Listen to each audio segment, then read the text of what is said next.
The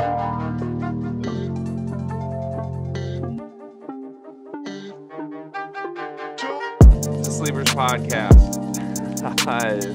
It's Wednesday, December 20th. Last week we recorded all our episodes a day early. This week we're recording all our episodes like at lunchtime. I don't know. It's got me thrown all off. My coach has me in shambles. How are you? I'm doing all right. I'm on coffee number due of the day, dose for those who speak it. And I'm concerned not about myself, but the people around me that I love that are not in a good place because of other activities that are not in their control. Yeah. It's a shame not having any control. Isn't it? Like I'd love to be able to control things. If you could control one thing right now, just one. Don't ask me that. You know what I was saying before we clicked record. You know what my answer will be. Okay, yeah, I do not want you to answer that. We don't want to say that. Any other small little fun quip, little hilarious banter items you want to get to before we just jump right into your comments today? I don't have the personality to carry the show like I would normally try to. I feel like you're capable of doing it yourself, but like I'm just letting you know, like you're gonna get like 20% emotional effort from me on this. I'm a broken man. Okay, that's fine. That's fine. And that's why I'm here. I'm here to uplift you the best way that I can. Don't know if it's gonna work, but damn it, I'll try. We're gonna go ahead and get right into my YouTube comment of the day because I am out of quips right now, at least for now. Usually my quips come in the moment of when I come prepared with quips, they don't land. I need to do moment of quips. So here's what we'll do. This is the Indiana Morehead State game recap video. And this comment came from T2 Newland. I think they're bad, but Carter's hate fuels my soul. I just thought that was a hilarious comment because I think that my hate can do great things in this world. And that's why I don't necessarily think that hate is bad. My hate has fueled a lot of tournament runs and good things happening in the sports team. So if Indiana fans want to hang their hat, hang their hoo-hoo ha-ha hats, hoo-hoo Hoosiers hats, or whatever I said last night on something, hang your hat on the fact that my hate might fuel you to a relevant Big Ten season and possibly maybe even some tournament wins. Your hate can power things. I've seen it. Like I've seen it manifest itself in physical form in the real world. Yeah, like I had a absolute hate for San Diego State Aztecs basketball last year, and they found themselves in the Final Four in the championship. Yeah. Like that's so. Who knows, Indiana? Keep your head high. Yeah, honestly, like I feel like Indiana's on pace for like a Sweet 16 finish at this point with the rate that, and also your hate is ramped up for them. Like the more they keep winning, the more you're doubling down on your hate for them. Because it's not fair. This team doesn't deserve luck. Why does this team deserve luck? What team does deserve luck? Like, is there any team that deserves luck? Like, I think some teams that maybe have some adversity, some teams that are like some like guys a coach who had a heart attack with a point guard who's 5'2" that plays hard. Yeah, like they deserve it. I think. I don't think that Indiana deserves it. Got it. Okay. While we're doing like coaches or teams that deserve things that others don't, what did you think of Tom Izzo's comments about how his players normally shoplift? I didn't see the full context of what exactly the question is, but this man can't help himself. He just can't. He will do anything and everything to bring up NIL. I'm surprised he didn't tear his rotator cuff trying to do this reach. Like, why? Just why? Am I allowed to do a reach? Sure. Old man upset that his mostly minority basketball team is making money instead of shoplifting. That's what we're doing? Definitely weird vibes. There's a little bit of a crazy context to, my guys normally shoplift. Is there not? It's definitely a comment that did not need to be said. It's a little, I don't know. I should bite my tongue. I don't want to get in my, I don't want to cross any lines here, but like there's definitely some like racial connotation to that statement. Is there not? There definitely is. It definitely gives some, you're on my lawn, get off my porch energy. It's just kind of crazy. All right, just wanted to check in on that because that didn't feel great to me. But I feel like everyone's just I kind of like, really, haha, old Tom's at it again. I really do want to see the question. Yeah, maybe Like, did Bears someone ask like when Kohler or Norman's going to get out of the boot? And he goes, you know what? I'm not sure, but the fact that they're in the boot means that they can't shoplift, and they used to shoplift because they had NIL. Like, what? Where? How did this transpire?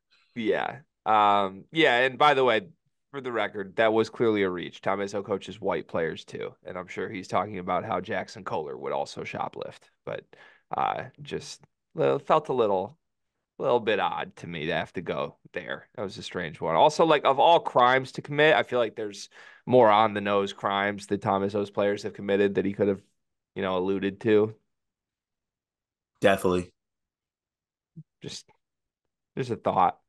And to the Discord comments. Oh yeah, I forgot. I have to have the Discord pulled up today. Like I said, you're getting my D minus game tonight, which is already full of lashing out.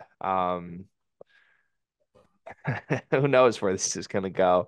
To the comment section in the Discord. Join the Discord if you want to come commiserate with me. Actually, a Michigan fan joined yesterday. That truly warmed my heart. Yeah, Um, he said he rewatched the game too on DVR hmm. early in the morning hours. I love that. I love that energy. Yeah, welcome. Welcome to all the new members. I think we have like 92 or 93 members in the paid Discord now. Join the Discord. The link's in the description. It's the number one way, really the only way to support our show in an actual meaningful financial contribution way. Let's start with Jay Meisner today, resident Arizona fan. He says, does Kashad Showtime Johnson get drafted at the end of the year? If so, what round? If not, what does he need to do to get there?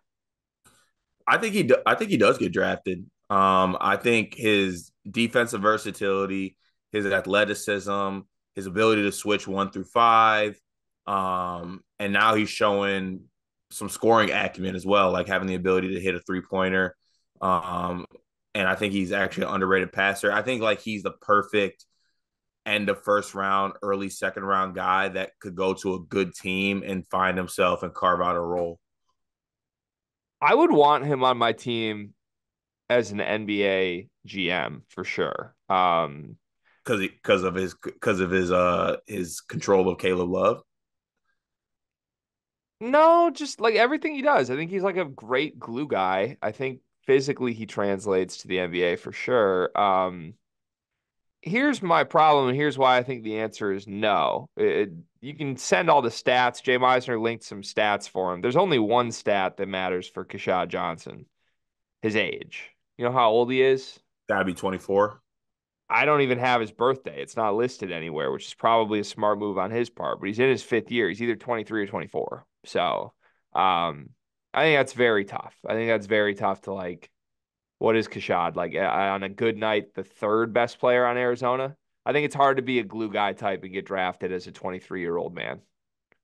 Yeah, that's very true. Also, why did Kashad Johnson make sure his age was wiped from the internet? Yeah, I literally can't find it. Like all the normal sites you would go to find. Like it literally says like deleted, updated on this day, and then nobody will tell us how old he is. This man might be 27.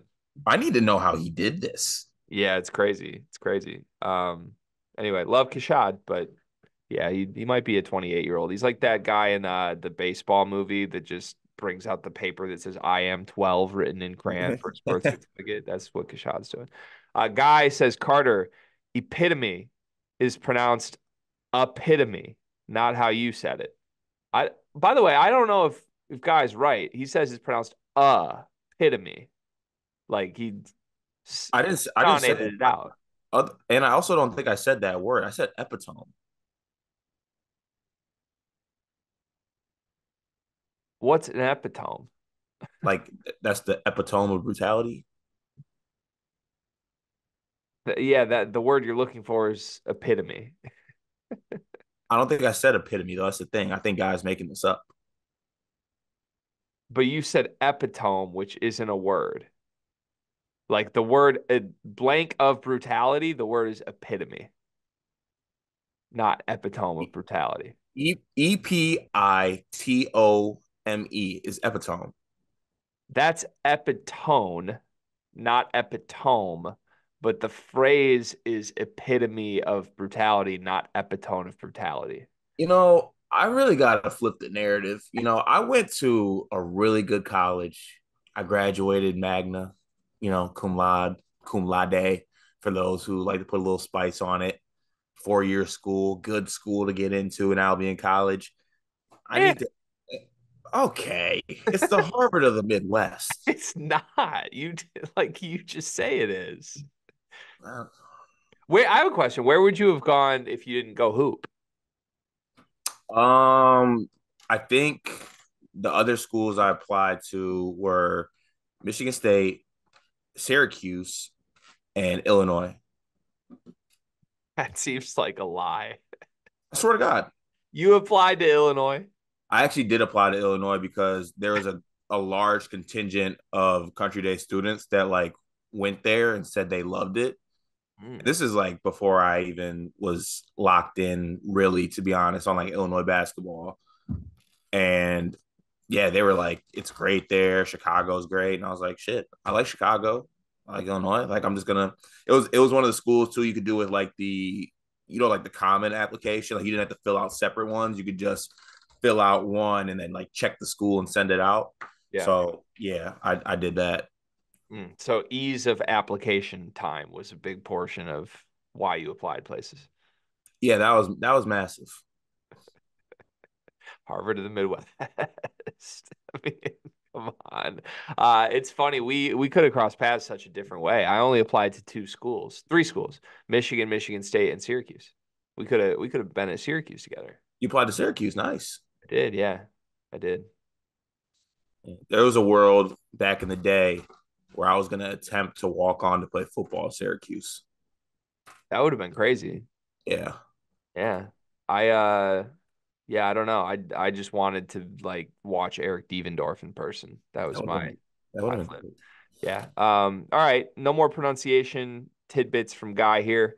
Scrolling down, Tristan Freeman says, "What's your favorite Christmas songs?" Below is my all-time classic. I don't even know what Tristan linked here. It's a I've YouTube never video I've by Michael Thomas that says the Heat Miser song. I've never heard of that song. Yeah, I'm afraid to click play. I feel like I'm gonna get like rickrolled. Maybe if you play it though, you'll recognize it. Oh, that's what that song's called. Should we give it a play here? Yeah, give it a play real quick.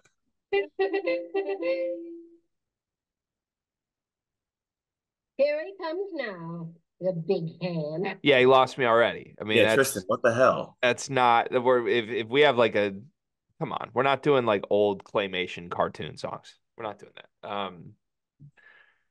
Favorite Christmas song, Merry Christmas, Happy Holidays, NSYNC.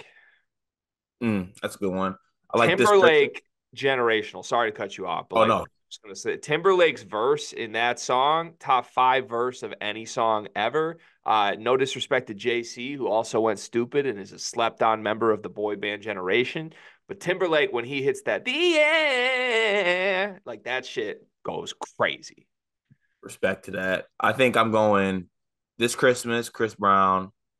Great one. Honestly, any rendition of a Christmas song by Justin Bieber, like Great. I'm like great. Anything like Justin Bieber Christmas album, like I need that. And then honorable mention is Saint Brick Intro by Gucci Man. Yeah, that's good too. Yeah. Rum pa pa pum, rum pa pa pa pum pum. Yeah, I Uh, want a drum. Yeah, I want a snare drum. Yeah, uh, the beat go dumb. uh. You go crazy. Uh, everybody knows Yeah, it's come on now. I might like fire that up today. Christmas time. All right, yeah.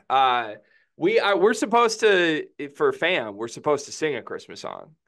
So, actually, let's flesh this out now because I was gonna. I literally started on this yesterday. I was gonna rewrite "Baby It's Cold Outside," but with college basketball isms, and like have us record a duet basically of that separately and overlap it with the beat behind it. Still think that would be a pretty good finished product and a pretty funny finished product. So, how do you feel about that? Like, are you mentally, emotionally invested in that one? Should we do a different song? What do you think? I'll do both. You'll do both. What do you mean? Like if you're writing me a song, I'll do that part of the song, but I also will I will send fam a 4-minute voice recording of me singing This Christmas if that's what's needed. Okay, so should we put out a whole little Christmas EP? Should we put out a Sleepers Christmas EP instead of episodes next week and drop it like Monday, Christmas It Day? probably would slap. Probably would. Let's think about that. But Okay. yeah, the baby it's cold outside right now starts with you being like, I really can't stay. I gotta watch Michigan State. And then I'm like, but they can't shoot from outside. It's great. Hey, that kind of goes. Yeah, it's great. Honestly, put it on our agenda for next Christmas. Like we're recruiting Evan Meyer and we're releasing an actual Christmas album. Mm-hmm. Yeah, shout out my friend Evan, who's a teacher, who's a handsome devil. God. Voice of an angel. I've just been trying to rope him into a singing career for like 3 decades. Malik Perry says, with Kohler in a foot sore, should he just return during conference play? DND, Dumb and Dumber, time. Carter taking that Purdue pancake bet versus Greg, I don't breathe a lot. What's dumber? I don't breathe a lot is just a crazy thing. I got a lot of feedback on that line. I stand by it for the record. Why do you think you got a lot of feedback? I don't know why people think anything's crazy about that. Like, it's not everybody breathes the same amount.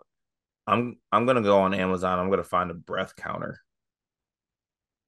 Look, I love you. I love everyone out here, but like acting like we all just have the same breaths across the board just isn't accurate. Are you good at holding your breath? By default, I'm always holding my breath. Like, can Carter, I am unconsciously not breathing like now. Like I haven't taken a breath in 2 minutes. okay, if you're at Kenzie's pool and it's summertime, how long can you hold your breath underwater? 2 minutes. Okay, then you're not that good at holding your breath. You can do longer? No, you can't. My all-time record, I think, is like 3 minutes and 15 seconds. I call BS on that. You could ask my wife. I will ask your wife. This is a classic Carter lie. 3 minutes is crazy.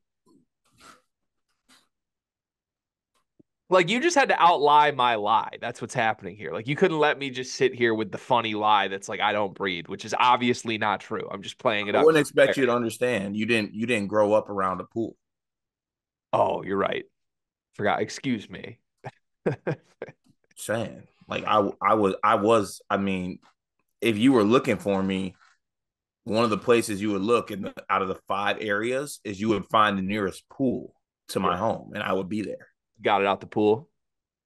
Yeah, I mean, I didn't have my own pool, but like I had friends with pools, and that's where I was. Were you a shallow end or a deep end kind of guy? That's so racist.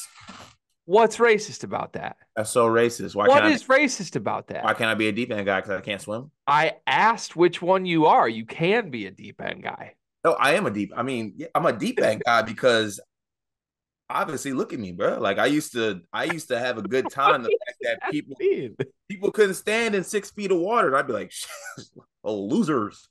So you were just standing in the deep end. I was also in the deep end. Like I like treading water. I like fetching things from the deep end. Like if you're throwing little toys and like go retrieve them with the goggles on and stuff. Like that was me. Got it. Treading water in the deep end makes sense because that's what Michigan State football has been doing for about 2.5 years. Jab counter.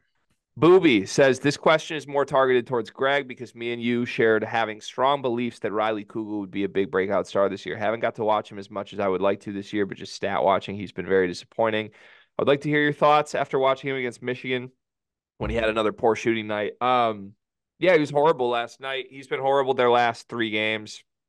It's confusing though because like he's had great games this season. Kugel, to me, all he brings is scoring right now, though. Like, I thought there was a next level to his game where he could be a primary facilitator as well. That hasn't come together whatsoever. Like, he's either getting you 20 or he's not involved at all. And I think he has 2 or 3 games this year where he did, like, have a go-to scorer type game where he scored in the 20s. He did against good opponents. Like, I think he had 20 in that Baylor game. He had 20 against another high major opponent. I was all over thinking he would eat Michigan's defense up yesterday. I didn't really think they had anyone who could guard him, but like he wasn't even really trying to. Like the shot attempts he took were like lazy shot attempts, and Golden benched him late. I honestly thought it was a good move to bench him late, but at the same time, Golden should be getting more out of this talented kid in Riley Kugel. So I don't think he will be long for Florida, whether that's like he tries to go pro and if he doesn't get drafted, go overseas, maybe, or I think he would be like a premier portal guy that everybody wants. But it's sad because I really believe in his talent and I don't understand why he's struggling so poorly. Yeah, it was very lazy to watch him play basketball yesterday. Like Yeah. he literally looked like he didn't want to be there for a good part of the game. Also have a working theory that has not formulated completely yet, but it's at its seedling stages, that the people they brought in just kind of hinders Riley Kugel. Hmm. Like they brought in Zion Pullen, they brought in like all these guys to have the ball when really in a perfect utopia world where I get my way, like I'm getting Riley Kugel, Doug McDaniel usage rate. I agree with that completely. Walter Clayton was good last night. Zion Yeah, Pullen. but also they've been good at the same time, so you can't complain about like that Golden going that way. Yeah. Yeah. Kugel, I don't think Kugel's a guy who can be at his best as like a second or third option. Like Kugel has to be your first option. The question is, does your team win if Kugel's your first option? Maybe not. Like he might just be a good stats, bad team guy. Do we even think Riley Kugel is good if Trey Mann didn't go to Florida? What type of question is that? Why? What's the connection there? Like I feel like people get the handsome bump sometimes. Oh, I think Riley Kugel gets the Trey Mann went there. He kind of looks like him, plays like him a little bit bump. hmm. No, I don't see a connection because I don't view Riley Kugel as that handsome. I think Trey Man's much more No, handsome. no. I'm saying it's not a handsome bump. It's the same theory though. Like, but instead of handsomeness, it's he looks like Trey Mann. He has played like him Does before. he look like Trey Man? He does a little bit, yeah. I don't see that. I don't see that at all. Oh, okay. Didn't Trey Man have like cool hair? So did Kugel before he cut it. Yeah, but Kugel cut it. Maybe I'd rather flesh that out. Trey Man cut his hair too. I'd rather flesh is this all because of a haircut? I think that makes more sense than anything else. Okay. Malik Perry says, Greg, would you take healthy Kohler, Holloman, and Norman to be on your bench for 3 players? Yeah, I'll take any reinforcements. If you're talking my team with Michigan, yeah. Holloman would be by far our best bench player. He played 30 minutes off the bench for Michigan right now. Kohler's worse than Cheddar, but I'd still take another Cheddar. And Norman, we don't know what he is, but in a boot, he could probably give us more than Trey Jackson right now. So yeah, I would take that. Dan to Effin Man says, do you think MSU basketball ever recruits a true number 3? We haven't had a true 3 in a couple seasons. It doesn't look like one is on the way in 24. Ideally, maybe Carr at the 3 for long term, but overall, it doesn't look like we will be more than 6'4" or 6'5" at the 3 for years to come. Any thoughts on this model of basketball? My instant reaction to this was, isn't Kurtang a true 3 or no? Yeah. He's probably a 2. He's 6'4". He's more a 3 than Akins is, though, right? Like, Yeah. Also, like, I think Dan brought up, like, are we ever going to be more than 6'5" at the 3? I would take 6'5" at the 3. Like, I'm fine with that. Like, that'd be okay with me. Like, Garrick Norman at the 3 works for me. I think Garrick Norman was recruited as a 3 hmm. Yeah, okay. or a wing. Kurtang is 6'4", 185. I thought he was like 6'6" in my head. Yeah, I don't know. I don't know. I don't know. I like obviously I think you want positional balance, but I don't view it as Michigan State's been like ignoring the wing position or anything really. I do think they've been recruiting too many guards or maybe retaining too many guards. Like you just five guards that all need to be in the rotation is too many that are Yeah. all under 6'2". So Yeah. um, that's got to change, and I think it'll change going forward. But I don't know. Like, are there any wing prospects that are on your radar that you like really want for Michigan State or anything? Bryson Tucker. I But don't think that's gonna happen. that's looking like a pipe dream. Mhm. Yeah, I don't think that's gonna happen. Yeah. Okay. All right, that's all the Discord comments for today. Thank you to the Discord. Way to keep us rolling. Join the Discord. Link in the description of the videos. Cart. Let's move to a result from last night that we did not do a recap for because it happened so late, but it's so shocking that I think it warrants its own discussion. UCLA lost, a shocker, late last night. Mick Cronin's team just looks horrible right now. There's been a lot of speculation that maybe Mick Cronin is in the running for the Louisville job. He's doing a heck of an audition for Louisville right now. They have lost 5 of their last 7 games. The 2 wins in that span are Chaminade and Maui and UC Riverside by 1 point at home. Those are the only wins they have since November 20th. They've lost to Marquette, Gonzaga, Villanova, Ohio State, and now Cal State Northridge at home. Cal State Northridge is not good for the record. They're 8-3. Their record's good, but barely cracking the 200s on KenPom. And this was a game that UCLA trailed throughout. They were down 14 points at halftime. They kind of cut it close late. Sebastian Mack, one of your guys with 27 points, got to the free throw line 16 times. But there's a lot of guys outside of Sebastian Mack on this team that just aren't contributing. Serious questions as far as perimeter shooting threats. The front court's a mess right now. Ade Mara's not doing anything. Like Burke didn't play in this game. I don't know what Mick Cronin's trying to do with his roster. Yeah, Mick Cronin might have had maybe not the worst summer, but the biggest swing and miss summer of all time. Like everything that we thought about the UCLA team was, oh, they're bringing in these talented international guys. Like these guys are going to be good. These guys are going to be special. I mean, there was a Day Mara, like maybe national player of the year level type player, scouts drooling over him. He looked amazing in practices. And every single one of the guys has flopped. And this is a classic case of, I like Sebastian Mack. I told you that. I think he's a good player. Sebastian Mack being your best player probably isn't a good thing if you're UCLA, though. Like, you don't want Sebastian Mack to be your number one guy. You want him to be a good player, but you want him to be like your 4th option, 3rd option on a really good team. Eventually, maybe being higher than that. But as a freshman, that's just crazy to me. Just disappointing, to be honest with you. Like, Mick Cronin and this team, even though the international guys haven't been as good and just the guys they brought in haven't been as good as you thought, you can't lose these type of games. Like, if we bring in the net rankings on this, I know you talked about the wins. The 5 Bruins wins with the net ranking of the teams they beat. UC Riverside, 276. LIU Brooklyn, 336. Lafayette, 337. St. Francis, Pennsylvania, 342. Chaminade, Division II, not even a net ranking. This team is bad, to be honest with you. And I don't know what the fix is unless the guys on the team just kind of flip a switch and get better.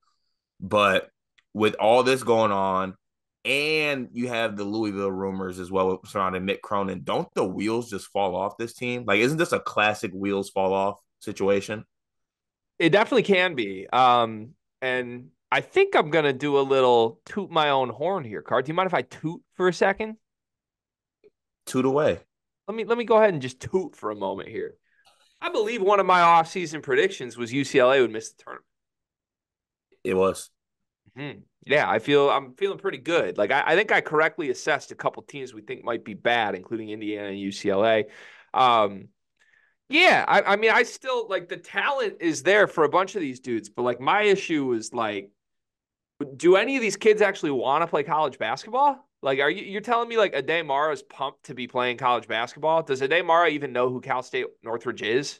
Like, I just, and there's like the whole class is like 6 guys who are like, yeah, I'm going to the league.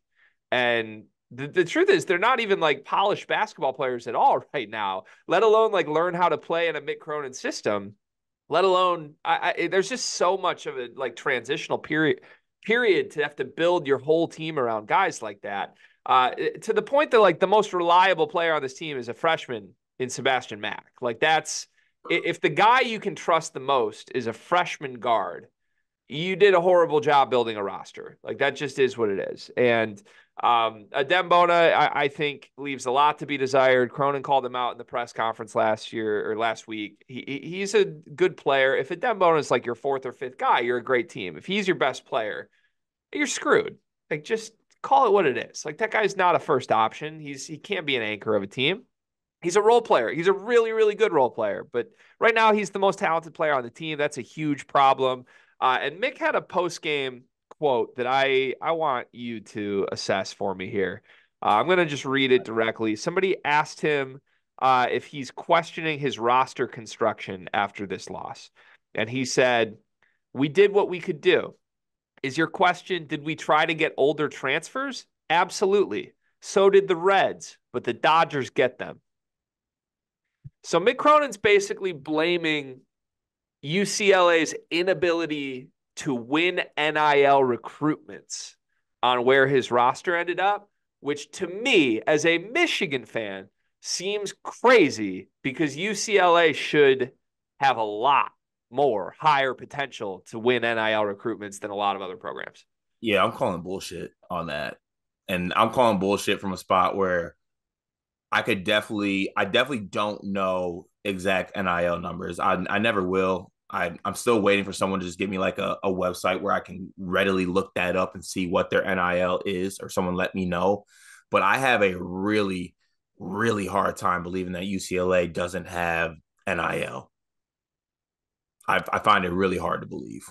So Trilly's jumping in. He says, this is Mick Cronin's very public, give me more NIL money or else moment. He got outbid this summer for Cam Spencer. So look, I'm sure there are programs that have more money than others, or that in specific recruitments will offer more money for a player than others. But Yeah, sorry, also that's the I mean, I love Cam Spencer, but you put Cam Spencer on this team, are they even like what are they? Like what seven and whatever, like 7-3, like not significantly better. No, yeah, not significantly better. Yeah, I the roster needed a total overhaul, right? You lose Jaquez, you lose Tiger Campbell. Like it's a total rebuild regardless of how you do it. And Mick seemed intent on going overseas for it regardless of if he had a little more money or not. I do find it interesting. I think when you make a comment like that in the post game, that is definitely rooted in like either people are going to make sure that I have more money or I'm leaving. also, what color is Louisville? Red. Huh. So did the Reds. Interesting. Ah. Where's Mick Cronin coaching next year? Point blank. Where's he coaching? In Louisville, Kentucky. If I'm Louisville, do I want the guy that just lost to Cal State Northridge? Yes. Okay. Because the guy you have right now loses to Cal State Northridge by 20. Okay. I just want to know that, like, regardless of if we're blaming it on NIL or we're blaming it on the roster or a Dembona or whoever, UCLA should have beaten Cal State Northridge by 20 last night. They Yes. have more than enough to win that game. And I'm not with, like, just in general, I'm not with the excuses. I said I'm ripping the Band-Aid off with my own coach. I'm not with the excuses. Coaches are elite excuse makers. And Mick Cronin has everybody pointing fingers at everybody else in that locker room. Oh, Sebastian Mack's too young. Oh, Dembona's not tough enough. Oh, I don't have enough money. Oh, all these overseas kids aren't ready. It's your fault, Mick. Like this is Mick Cronin's fault entirely. This is not anybody else's fault. Are there other things that have contributed to it? Yeah. And Mick Cronin can play this however he wants to. At the end of the day, Mick Cronin should have won this game because his team's way more talented than Cal State Northridge's is, regardless of the problems that it has. He lost the game. They're 5-5. They look like they can't beat anybody with a pulse. That's on Mick Cronin. It's not on anybody else. And don't forget that bullshit. I'm sick of coaches getting out of this, man. I'm sick of it. Can we give credit to one of our favorite coaches? Because I actually like what he said in his press conference last night. Sure. Coach, I just want to send a shout out to him. Like he just straight up said like his players are playing shitty and we're gonna change it. Who said that? Coach Drews. Oh yeah, I love that. I love that quote. I loved everything about that press conference. Yeah. God, I love Micah Shrewsbury. I love Micah Shrewsbury so much. It must be so fun to root for a program that even when you're horrible, like you just love, like you'll die for your coach. Is there any way that Shrews could get to Michigan? I think the buyout would be the issue. Is it too large? Is it like I don't know what the buyout is, but I'm just assuming like you sign a new contract with Notre Dame. I don't think like there's a 1 year pivot, but if I'm Michigan, I'm not waiting. I don't know. If I'm Michigan, I think Struz would be at top of my list. Like he's a Big Ten guy. He's a great coach. I think Shrews would take it. I think he would too. I think he would take it. Um, You got a couple. You got to. I mean, I don't know how much longer you want to, string it along, but like I haven't talked to Purdue fans about what it's going to look like after Painter calls it quits. But isn't like Shrews the first call? I would hope so, Yeah. but So shit, I would maybe hope get a so. couple years. Get a But couple years. Painter's going to be here for at least 30 more years, though. I mean, Yeah, true. yeah, he's healthy. He doesn't have any heart issues. He's winning games. I don't see any Not reason hitting people. not hitting people. And yeah, I mean, as long as he makes Elite Eights every 5 years, he's going to end up having a statue in West Lafayette. So long as you beat Indiana. Oh wait, you went 0-2 against Indiana last year, but well, non-conference results are good, right? Let's move on. Big Ten. Great segue into Big Ten play. Point blank, how many teams in this conference are going to make the tournament? Because I think there are 4 good teams in this league. I think those 4 teams are Purdue, Illinois, Ohio State, and Wisconsin. I think Michigan State's right behind that group. I think if you want to lump in Michigan State with the good teams, then okay, there are 5 teams we firmly expect to make the tournament. Everything else seems up in the air. Everything else seems like a toss-up. Everybody else has work to do resume-wise. So I want to go team by team for this. And I want us to say, how likely is it that this team makes the NCAA tournament? I want you to give them a percent, like 50%, 80%, whatever percent chance you think it is. I'm going to do the same. We're going to combine our percents. And if the team's percent is over 100% out of 200%, then they make the tournament. That's how this works. That work? We're ranking this out of 200%. Well, you're doing your scale out of 100%. I'm doing my scale out of 100%. And then we're combining our percents. And if it's more than 100%, they make the tournament. All right. Starting at the top of the conference, Indiana, 2-0 in conference play, 8-3 overall. Very low on KenPom, though. KenPom does not like them. They're 87th. Does this team make the NCAA tournament, yes or no? Unfortunately, I have to go right now. They don't have bad losses. They're lucky as shit. So I'll say 47% chance. I think I'm going to give them a 40% chance. I think this team is bad. The wheels are going to fall off at a certain point. That means that is a less than 50% chance, less than half of what is needed. Indiana does not make the NCAA tournament according to the sleepers. Illinois, do they make the NCAA tournament? Yes, 100%. 100%. 100%. So we have 1 team in. That's good. Wisconsin, do they make the NCAA tournament? Yes or no? I would actually say 100%. Yeah. Yeah, I think it's 100%. They have the resume. Of all the teams in the league, I think they have the best resume compared to what they really are right now. Yeah, they have some impressive moments. Yeah. That Marquette win especially is going to go a long way. Northwestern, 8-2, 1-0 in conference play with the win over Purdue. The Chicago State loss obviously cripples them. They're projected 9-11 by KenPom in conference play. Where they're 66th overall on KenPom right now. Not great. Feels bubbly to me. What percent chance do they make the tournament? I'm going to go above 50 because Budarius is still on the team. So give me like 55% chance.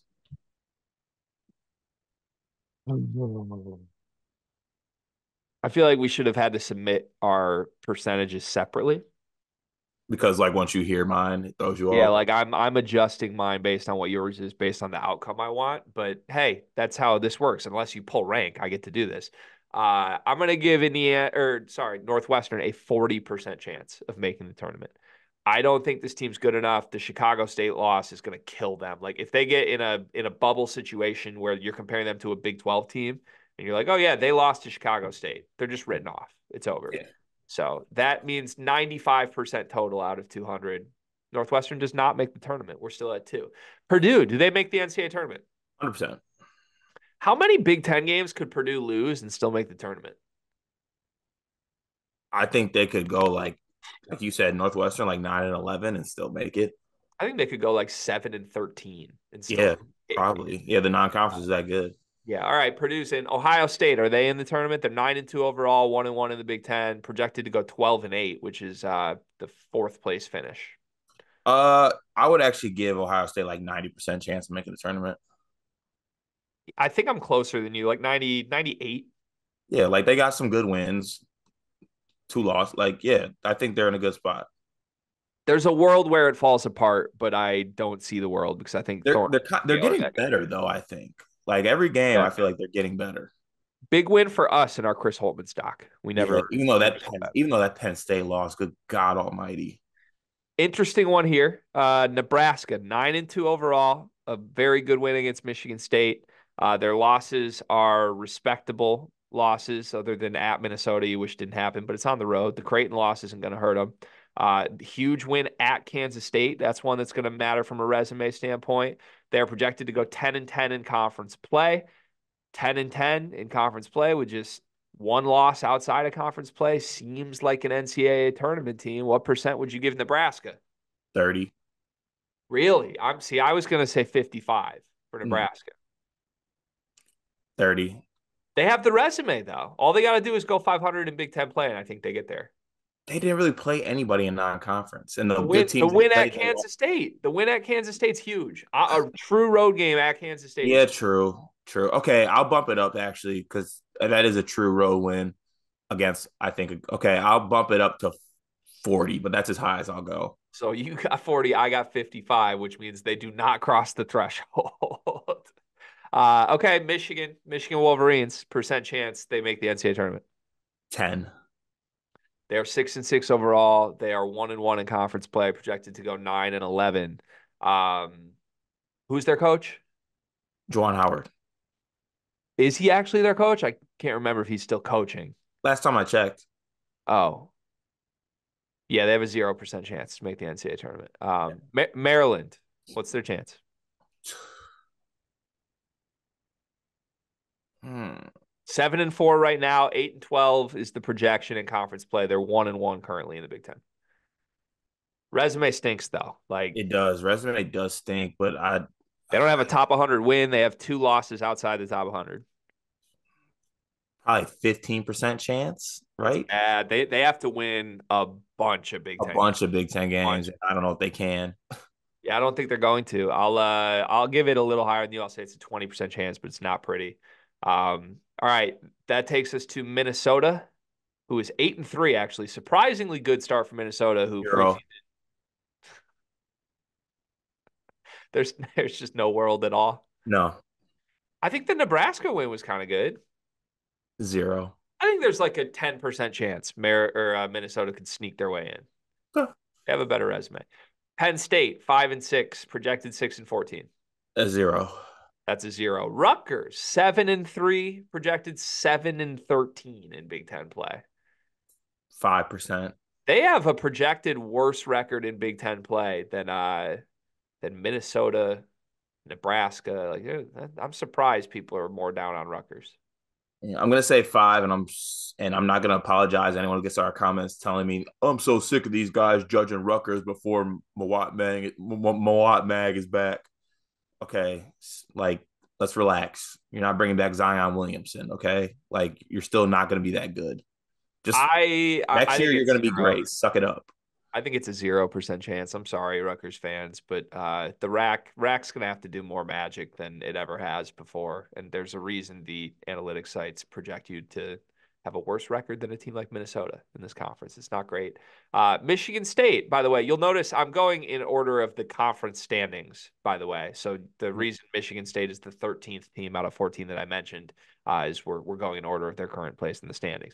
Michigan State's 6-5 overall, 0-2 in conference play, but notably they are the McLean Cup champions. I know that's going to really matter on Selection Sunday. It actually will, because it's a win against Baylor. So that is going to hold a lot of weight. Is there going to be like a little McLean Cup emoji, like when they bring up like the the blind resume game, and this team has like McLean Cup under their belt. Like that's big. Right now, this team is, as of this day, not in the tournament. So it's like bubbly. So right now, I would give it 50% chance. Wow. Ugh, you're gonna make me do this. They that seems low to me. Seems low to me because of who they are and because of Tom Izzo. So I'll put Michigan State in the tournament begrudgingly. I do think like if it gets down to it, if we get to like Michigan State's one of the last 4 teams considered, they're getting in. Come on. Like you're telling a room of humans in a room is gonna not put Michigan State in favor of like Wake Forest when it comes down to it. Like it doesn't matter as long as they're in the conversation. If they don't play their way out of it, and they look better right now, so I think they play their way in. I'll give them a 60% chance to make the tournament. I do think it's closer than people think because they are 0-2 in conference play. You can't finish Big Ten play like 7-13. That's the only thing you can't do. And they might. Yeah, they need to start winning games for sure, but they are starting to win games. And they followed up the McLean Cup win with the Mark Watts Cup win. That was huge. Iowa. I need every Michigan State game to have a cup. Oh, it will. Don't worry. I've already researched people who attended both schools for every game on the schedule the rest of the season. Thank you. Iowa, who actually has the same record as Michigan State in both conference play and overall. What's Iowa's chances of making the tournament? 0. I think you got to give it like 10 just because it's Iowa and it's Fran. And also, I don't think Fran's going out without a little bit of a fight. Like, if we really think this is Fran's last season, I don't see him like limping to the finish line. Counterpoint, I think Fran's going to choose to go out with a fight every single game. Like, he's literally getting ejected because he wants to go out without a fight. That would be fun.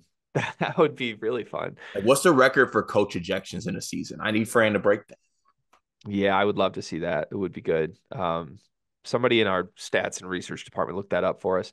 Okay, so that's the end of this. So that means we have Illinois in, Wisconsin in, Purdue in, Ohio State in, and Michigan State in. This is a 5-bid league officially, according to us. And one of those 5 is flimsy. That's where we're at. Yeah, little 10. So if I set the over-under at 5.5 tournament bids right now, pick them either way. You're for sure taking the under? Or are you thinking like collectively, even though we say individually all of them are out, you would bank on one more team to find a way in? Is it plus odds at over? It's -110 both sides. Okay.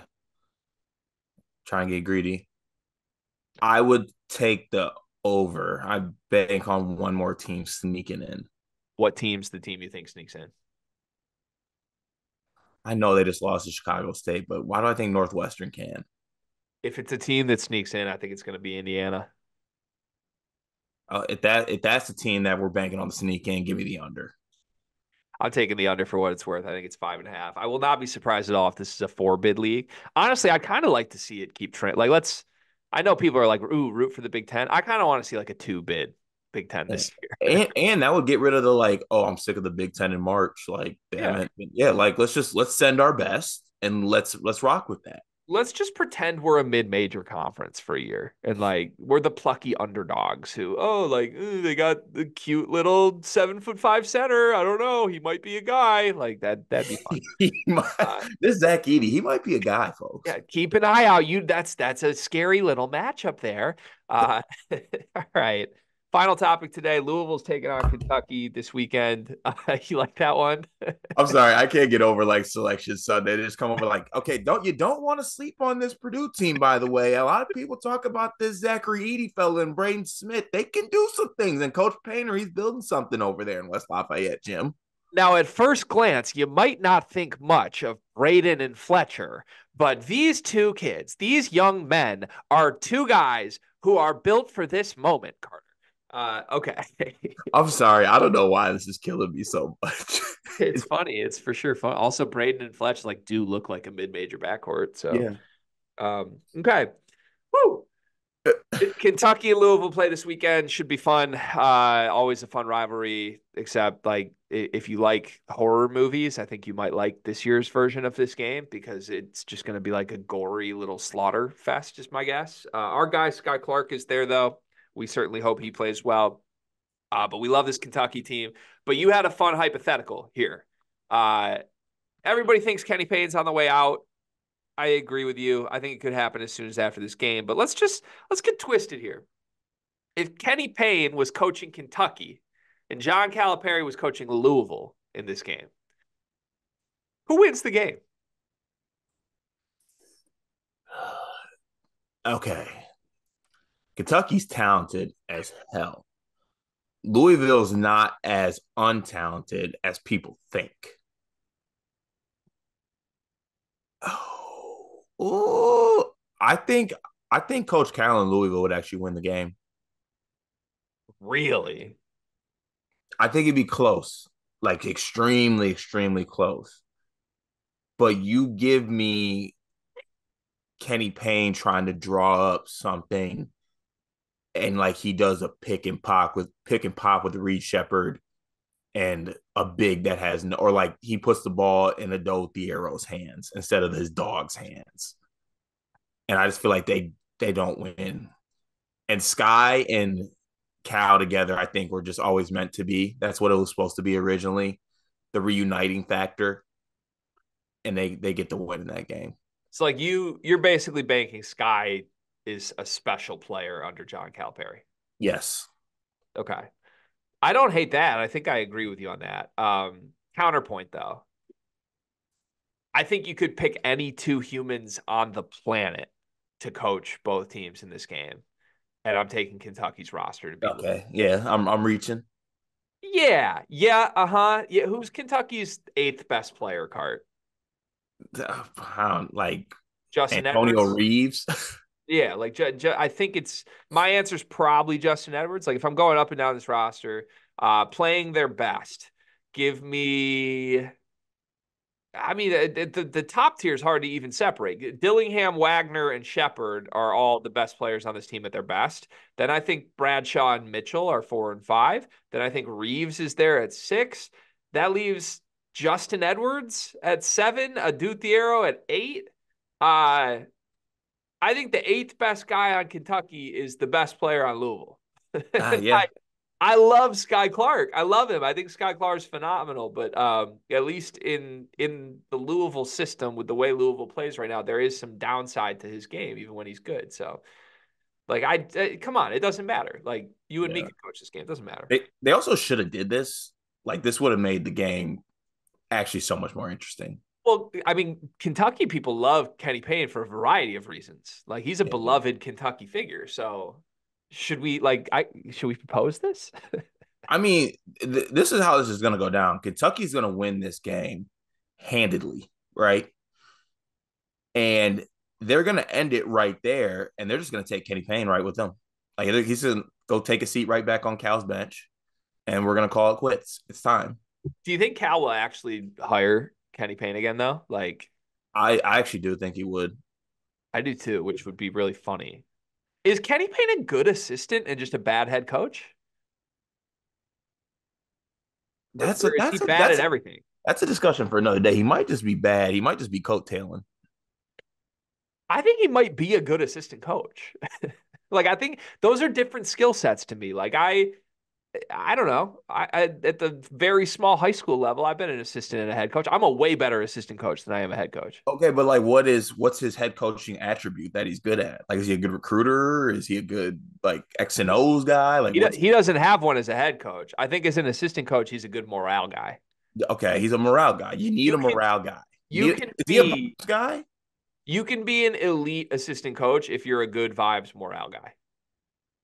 But wouldn't Kenny Payne's post-game conferences suggest he's not a vibes guy, or does that actually add to the fact that he is a vibes guy? He like just doesn't care about playing zone or recruiting. Yeah. He's about the vibes. He's a wacky little players coach vibes guy when he's an assistant coach. When he's a head coach and he has to hold people accountable, that doesn't work. Like what he tried to do with the kid with the tights, like that doesn't work when your head coach is the one doing it. When the assistant, like comes to practice to bust your balls, like, oh, you have the wrong tights. Like that's a good chuckle. That's a good chuckle in the gym, right? It doesn't work when you have to run the program, when you have to be the face of the program. So I think he's a good assistant coach. That's my read. I think if I'm Louisville, I might just demote him to assistant coach. Demote him to assistant and hire Jawan once he's fired from Michigan. No, you got to hire somebody better that has a better outlook on all things. That would be an objectively funny staff. Like Mick Cronin's the head coach, and then you just got Kenny Payne on the bench. Like, yep, I used to deal with this. Like that's what I used to go through. Not anymore. If you're Louisville, and you could hire anyone on earth, who is the one coach you want to coach Louisville? Hmm.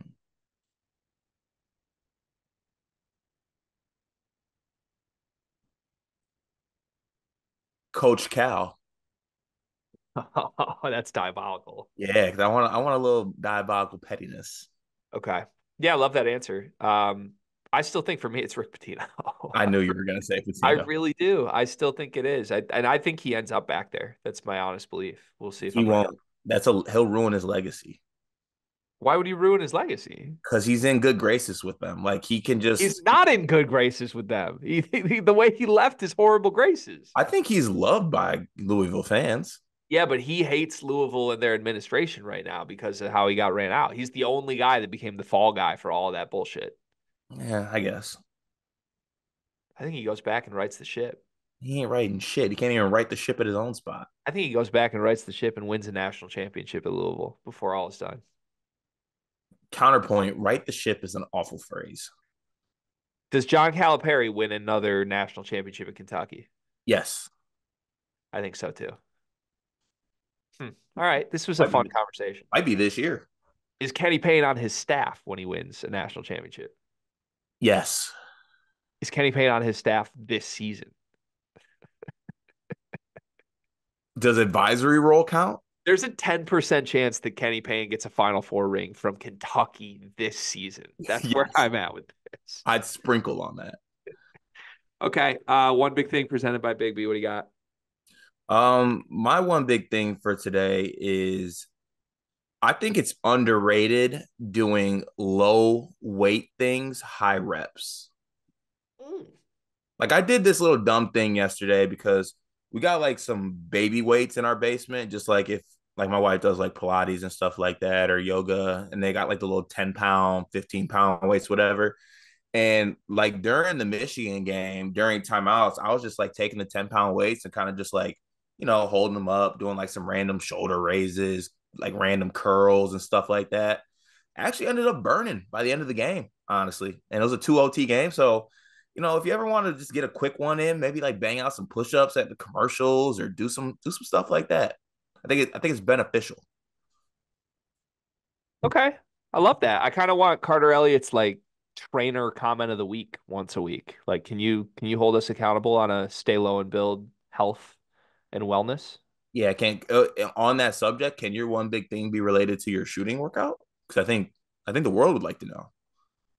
I can do that if you'd like. Yeah, I can pivot. Unless you have an, I'm pretty sure you had another one cooked up It that you. wasn't a great one. I had a little fatherhood one I can save for tomorrow. Yeah, I'll Oh, pivot. I'll no, pivot. no, no, no, no, no, no. I need fatherhood one, please. You sure? Yep.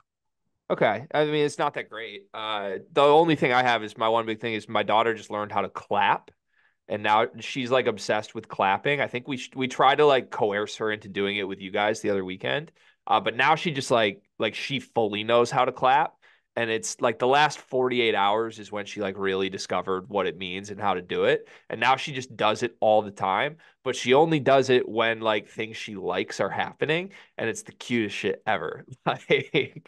Have you thrown on the Olivia Rodrigo tiny Yeah. desk? So this morning, I was really tired this morning. I told you this. We were supposed to get up and record at 9 a.m. this morning, and I was up till 3 editing. So I was just dead. I was gassed. And my wife got up to do morning Murphy stuff, took her on a coffee run. She comes back and she's like, I got a work call. Can you wake up? Basically, like handoff, you need to wake up. And I'm gassed in bed. So she sets Murphy down next to me in bed. And I basically was still like half sleeping, just like with my arm around Murphy sitting up on a pillow in our bed. And I just put the Olivia Rodrigo concert video on that my daughter loves, 18 minutes long. She wears purple. Murph just locks in. The entire time I was like in and out of sleep for 18 minutes straight. Murphy was just giggling and clapping while watching the video in bed. That's just precious. It was the cutest thing I've ever seen. Yeah, we made Christmas cookies with my mom yesterday, and like she would like get her hand on some frosting and then look up and just clap. It was so cute. That's just precious. It's the Love a best. good sugar cookie too. It's also noted that she did not clap once during the Michigan-Florida game.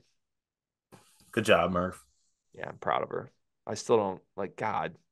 It's so hard. What am like there's no good way for me to raise her as a fan right now. I can't in good conscience send her to a coach who thinks his players are shoplifting, and I can't in good conscience send her to Michigan in any way right now.